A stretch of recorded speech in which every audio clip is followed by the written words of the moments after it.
Well, former President Barack Obama gave his support to Beto O'Rourke's campaign. O'Rourke spent part of his day on college campuses holding rallies. Fox 4's Stephen Dow spoke to O'Rourke today while he was on the move. Stephen's live in El Paso with more. Stephen.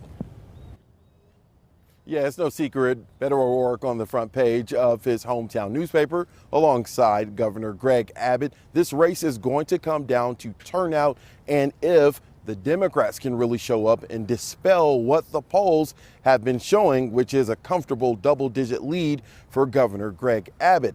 Now, Governor Greg Abbott didn't have any events today, like Alex mentioned, but Beto O'Rourke focused on young voters. He was at Texas A&M earlier today, and then currently he's at Texas State University trying to gain more momentum, more energy, and encourage young people to vote.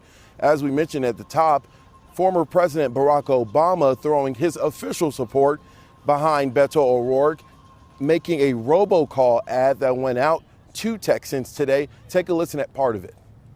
On reproductive rights, Greg Abbott has signed one of the most extreme abortion laws in America. Beto O'Rourke will protect a woman's right to choose.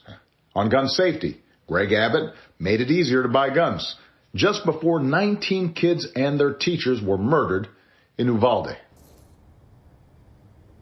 Now, while the former president carries a lot of weight with Democrats especially, more than 5.5 million Texans have already early voted. So it's not certain that the Obama endorsement or robocalls will make a big difference at the polls tomorrow. But I caught up with Beto O'Rourke as he was on the road to one of his rallies today and asked him if focusing on issues like abortion and the Uvalde mass shooting was the right decision. Do you think that all these polls are wrong and not getting a true sense of the energy that you've been seeing in every city that you go in? If the same people and only the same people show up to vote in this election, probably not going to make it.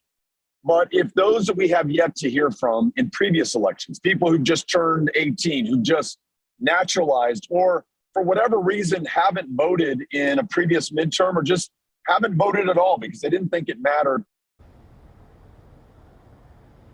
Now, we naturally compare midterm elections to past midterm elections. 2018 was the last midterm. That was a historic turnout in Texas. Last week, I talked to Texas Secretary of State John Scott. He says, hey, that was an outlier. It was a historic turnout of actually presidential turnout levels. He says we can't really compare it to 2018. Turnout is low, but it's expected to be on par, according to the Secretary of State, with normal regular Texas midterm. So we'll have to wait and see if there will be long lines at the polls tomorrow. All right, Stephen, thank you.